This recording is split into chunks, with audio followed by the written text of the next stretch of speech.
this is Elma, and welcome to my book journey. Thank you for joining me today. And today I have a fun video because I'm filming my first book haul for February, for the month of February. And so yesterday I went to my library sale and I picked up a lot of really good books. So I just wanted to go through all of the books that I got and kind of share them with you and tell you what each book is about. And then in the comments, if you'll let me know if you've read any of these books, if you heard of any of these books, let me know what you think. And then also, I also went to a thrift store that I hadn't been to in a long time, where they have really good deals on their books for like 77 cents. So I grabbed 4 of those books, and I'll show those to you as well.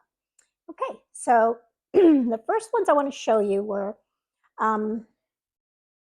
I got some middle grade books for my daughter, and I recognized the author because in one of my last book hauls, I picked up one of her books, and I'll link all my book hauls down below. I had so far I have 2, I believe, but I'll link those below. But anyway, so these are books by Robin Jones Gunn, and they're part of the Christy Miller series. So oh, okay. I was just like, I don't know what numbers they are, but I just noticed they have numbers here on the bottom. And so I got 7, 9, and 12. And so this one is called True Friends. And then this one's called 17 Wishes. And this one's called A Promise is Forever. And I've heard really good things about this particular author and I don't know if this is considered young adult or middle grade. I'm not sure exactly. But I know a lot of you may have seen the announcement that came out, I think yesterday, that middle grade March is almost upon us. So some of these books might count for middle grade March. So these are really, as soon as I saw them, I grabbed them up. So those are the first ones that I got. And then I saw these books. These are also, I think they're middle grade as well. And I got 1, 2, 3 of this set. And this is the,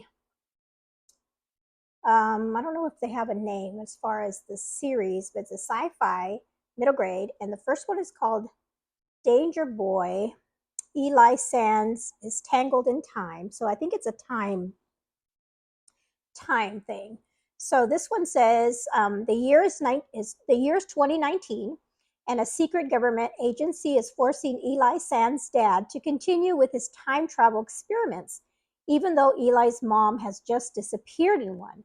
Then Eli himself demonstrates an unexpected ability to travel through time. Now he has a ridiculous new code name and a gravely important mission. With the help of new friends, Klein, an intelligent dinosaur from an alternate Earth reality, and Thea, a girl scientist from ancient Egypt, Eli must investigate a deadly disease, search for his mother, and stay alive. The dinosaur kind of threw me. I love time travel books. So, I got this mainly for me. But I have some grandsons that might like that after I read it, of course. And then the second one is called Dragon Sword. So this one is probably called Ancient Fire. Sorry. So the series, now it takes me a while. The series, I guess, is Danger Boy, and the first one's called Ancient Fire. The second one's called Dragon Sword. We had a dinosaur, now we have a dragon. And then the third book is called Trail of Bones. And I think there's a fourth one, but the library only had 3. But I think these are so cool. So definitely on my radar for middle grade March. Okay. So did I get any other? I think those are all the middle grade books I got. And then I found Let's see. I found one Christian fiction book, and this one's by Laura France, and she's the one that wrote the Thorn and the Thistle, or the Thistle and the Thorn. I think something like that. This is an older book of hers. Let's see. This one was written in 2010, so quite a bit older, and it's called Courting Morrow Little. Anybody read this one? So this one says, caught between the wilderness and civilization, Morrow Little, that must be her name, must find her way to true love. Okay. So it says, Morrow Little is haunted by the memory of the day her family was torn apart by raiding Shawnee warriors. Now that she is nearly a grown woman and her father is ailing, she must make difficult choices about the future. Excuse me. Several men, ranging from the undesired to the unthinkable, vie for her attentions. But she finds herself inexplicably drawn to a forbidden love that both terrifies and intrigues her. Can she betray the memory of her lost loved ones and garner suspicion from her friends by pursuing life with him? Or should she seal her own misery by marrying a man she doesn't love? Oh, in this sweeping tale of romance and forgiveness will envelop you as it takes you from a Kentucky fort through the vast wilderness of the West. How? This sounds really interesting. So it sounds like she's going to be traveling out west from Kentucky. That sounds really interesting. I have not read a book by this author. I I picked up a couple of her books at thrift stores, but I haven't read any of them yet. But this one sounds really good.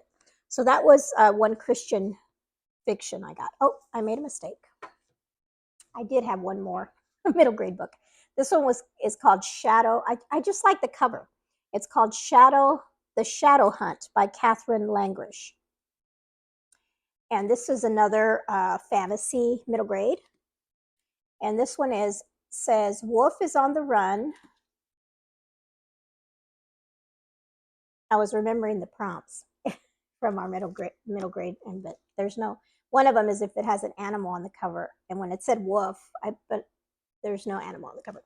Anyway, Wolf is on the run. Oh, he's the kid, I guess. He's not a Wolf is on the run from the oppressive monastery where he was raised, from the ghosts and demons that haunt the wind-swept moors of Devil's Edge, and from the shadows in the landscape that resemble the devil himself. When Wolf rescues a strange child on Devil's Edge, he takes her to a grand castle, hoping to win the favor of its ruler. There he strikes up an unlikely friendship with a girl named Nest, and he thinks he's finally found a place to call home. Wolf is determined to fit in, but not everything is as it seems at the castle. Dark forces are conspiring against Wolf and Nest, and a sinister enemy is looming closer than they would ever realize. So it's kind of medieval, kind of, with castles and such. So that's that one. Okay, so that then I picked up some. Oh, here's some other. Now, when you guys go to the thrift stores, do you ever pick these little? They're like love inspired. These ones are love inspired suspense books, and you can usually find them in the thrift stores. And I have a few. I try to look for authors that I know, like I picked up a Gabriel Meyer one, or a Lynette Eason one I picked up. These are for Laura Scott, and I believe she has quite a few. And so this one's called Hiding in Montana, and this one's called Track Through the Woods. So the Montana one has a cute dog on it. It says, fugitive at large. This canine is on the trail. To save a woman from being kidnapped, Officer Chris Fuller and his canine partner, Teddy, have no choice but to let the fugitive they're tracking get away. But when the escaped murderer returns to hunt tour pilot Lexi McDaniels again, Chris knows the attempted kidnapping wasn't a chance encounter. Lexi won't be safe until he catches the criminal, but her secrets, what is endangering them all? So I guess it's part of a series, the Rocky Mountain Canine Unit. I hope you don't have to read them in order. Maybe not. And then this one is Track Through the Woods, also by this. These are both by Laura Scott. It says Abby Miller is determined to find her missing FBI informant father before the mafia does. But time is ticking away. Someone tried to kill her father before he disappeared, and now gunmen are on her trail. Teaming with Agent Wyatt Kane is her own teaming with Agent Wyatt Kane, can't read today, is her only chance to uncover the FBI mole and survive the mob. But finding the truth could uncover deadly secrets and lead them into a dangerous trap. So I would really like maybe 1 month to pick a certain month out and just read all my little, because I have collected a bunch of them that I find at the thrift stores or at free little libraries. And I have quite a few and I haven't read any of them. And maybe 1 month I can just grab a bunch of these and just read them. Does anybody want to do that with me? Grab your little love inspired books. They have these ones are suspense, but they also have like love inspired, like just plain romance, and they have historical ones too. I haven't picked any of those up, but I'm kind of tempted. But let me know. You want to do that with me? Let's discuss that in the comments. Okay. So then I got picked up five fiction books.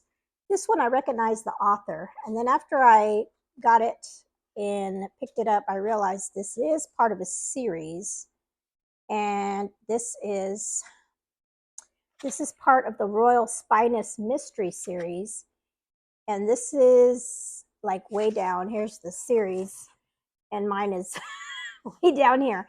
I don't know if you have to read these in order. Maybe not. Maybe they're just like Agatha Christie, where you don't have to read them in order. If you've read any of these, let me know if I need to read these in order.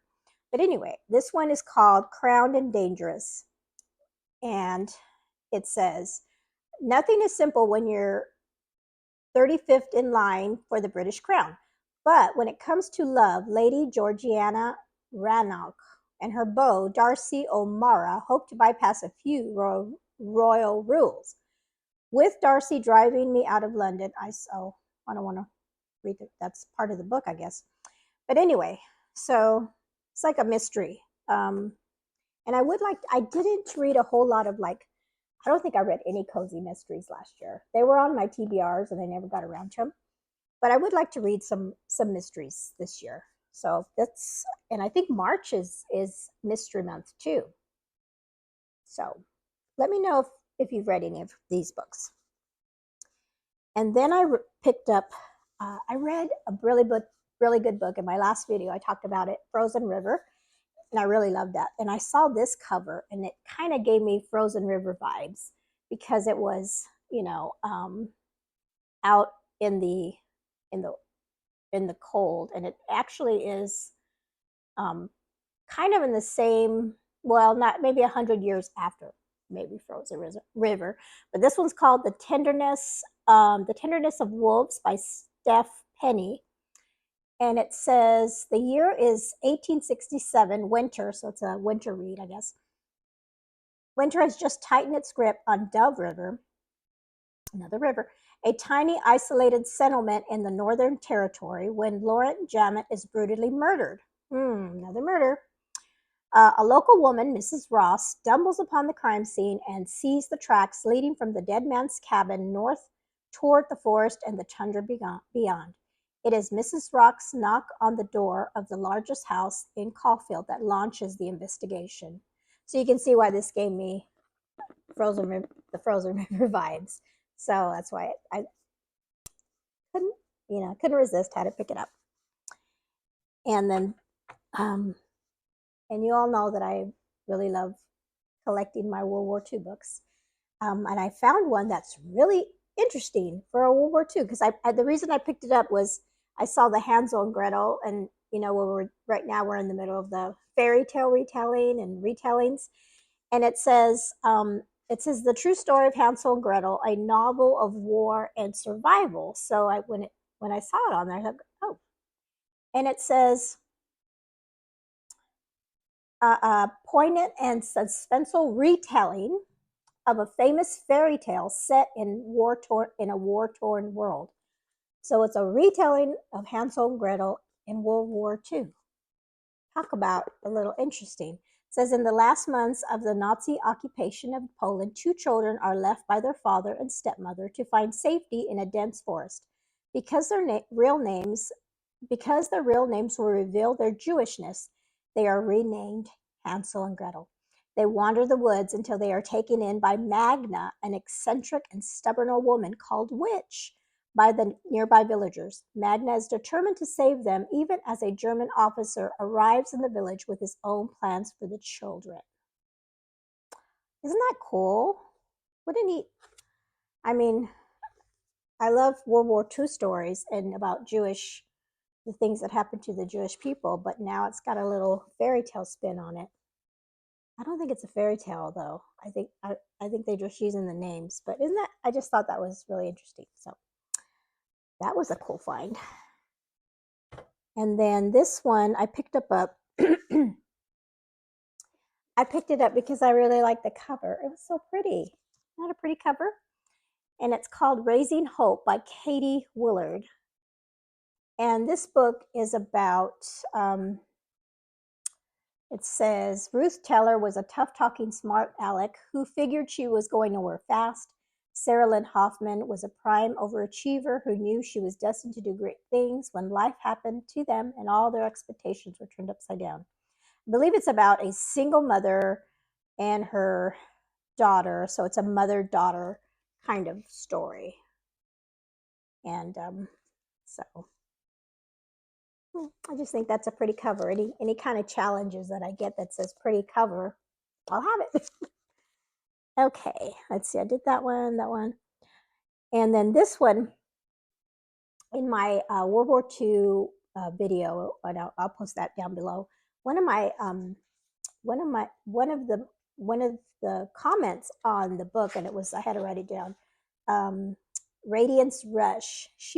She commented that I should read this book if I liked books, World War II books about internment camps, and it's called Farewell. I recognize the title right away. I was like, hey, that's the one that the lady commented on that I should read. It's called Farewell to Manzanar, and this one is by Janine Wakatsui Houston, and I believe it's a true story, I believe.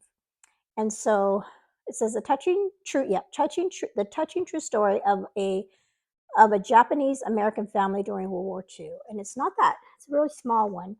And it says Janine was 7 years old in 1942 when her family was uprooted from their home and sent to live in Manzanar internment camp with 10,000 other Japanese Americans, along with searchlights, towers, and armed guards. Manzanar ludicrously, sorry, I can't read today, featured cheerleaders, Boy Scouts, sock hops, baton twirling lessons, and a dance band called the Jive Bombers, who would play any popular song except the nation's #1 hit, Don't Fence Me In. It is the true story of one spirited Japanese American family's attempt to survive the indignities of forced detention and of the native born American child who discovered what it was like to grow up behind barbed wire in the United States. Sounds really good. So I want to thank that person that left that comment to let me know that, to get this book. So great, because I might have overlooked it, but like I said, I recognize the title.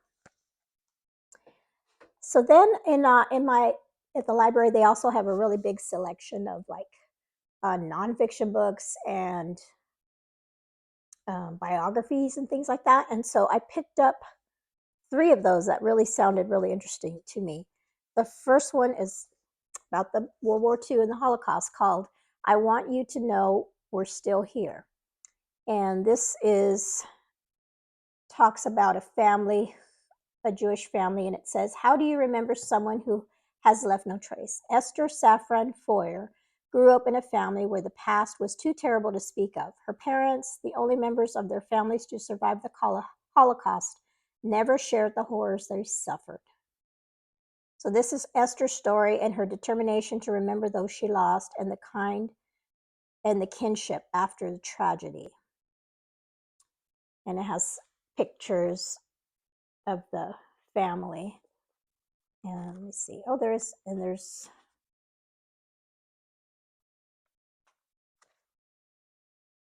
pictures inside the book about this family. So this sounds really interesting. So that was a good find. And then this one, and I've heard of this book, but I've never read it. Some of you may have read it. It's called Rachel's Tears: The Spiritual Journey of the Columbine martyr Rachel Scott. And gosh, how long has it been that this happened? Oh, April 20th, 1999. Yeah, I remember this very well because my birthday is the 19th, and this happened right after that. So this is her story. It says Rachel Scott was a typical teenage girl who was incredibly dedicated to following and serving Christ. Though she was mocked for her beliefs, at times doubted her faith, and constantly struggled with personal issues every teenager faces, she remained faithful to God. And then on April 20th, 1999, at Columbine High School, she was killed for that faith, which is such a tragedy, that whole thing that happened with all those children. So this is kind of like her story. And let me know if you've read this. Like I said, it's been out for many years now. It came out in the year. It's been out for 23 years. So let me know if you've read this book. And then I got a biography of Dr. Ben Carson.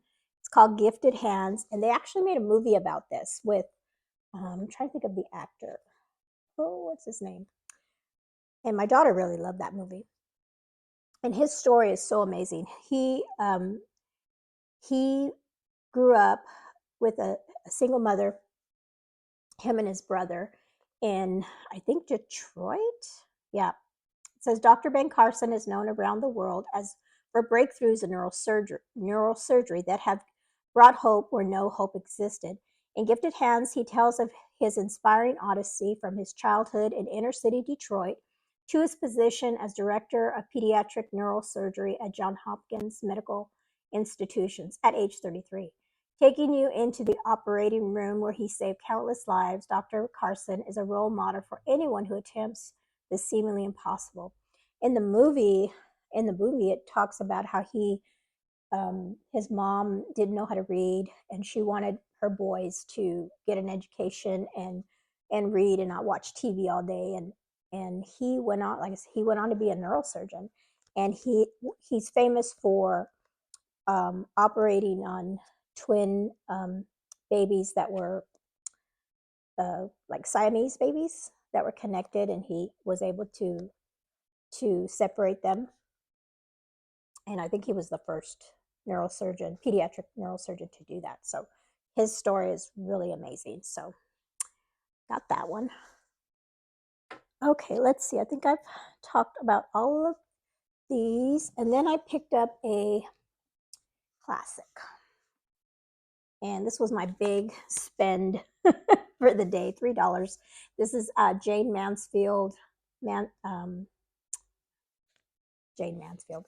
Jane Austen, and it's Mansfield Park. That little $3 thing's bugging me. But anyway, so it's not a beautiful cover, and it's it's brand new, really. And this is one of her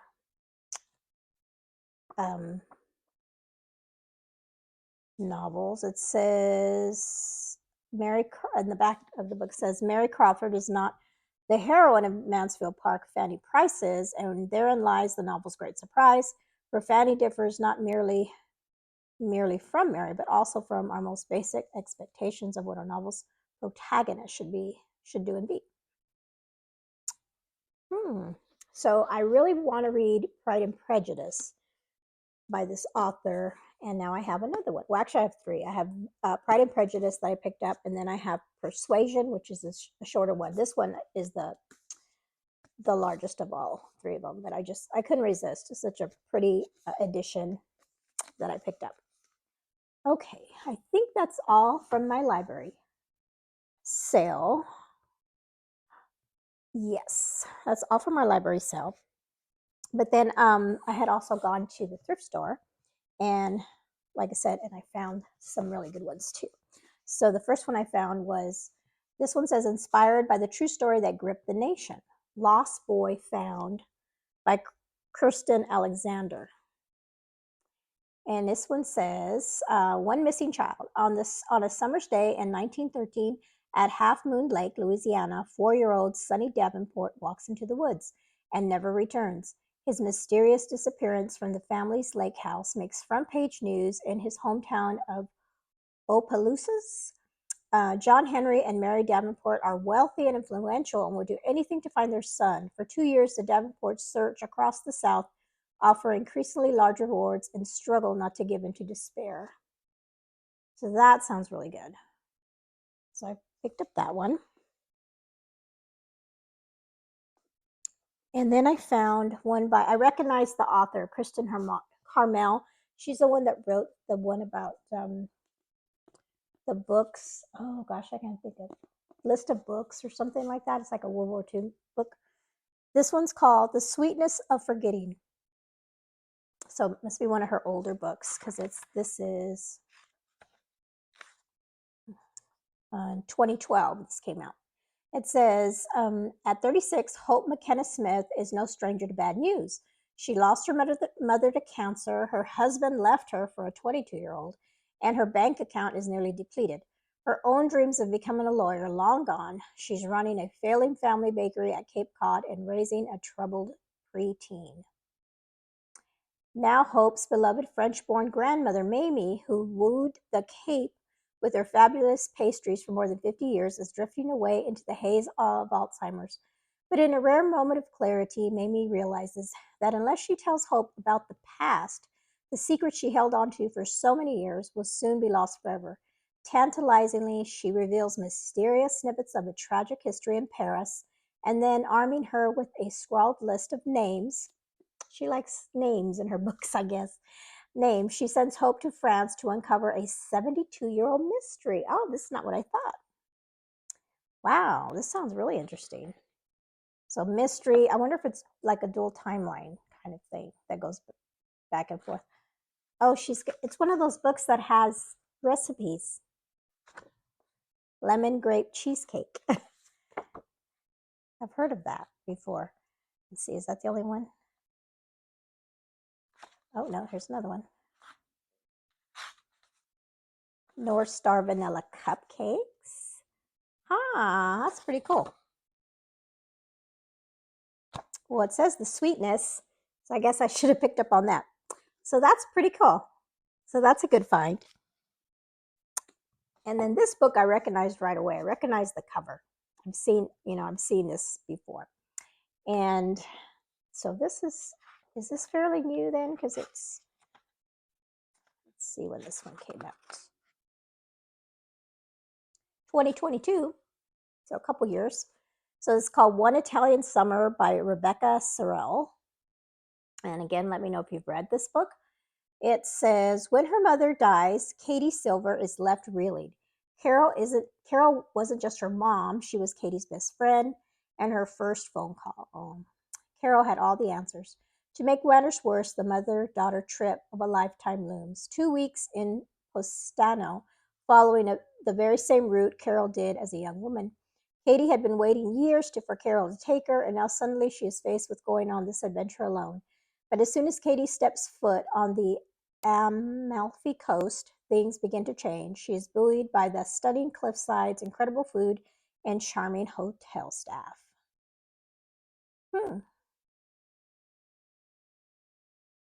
Oh, I need to read this too. This is the next thing says, and then the impossible happens. Carol appears for real in the flesh, healthy and suntanned, and 30 years old.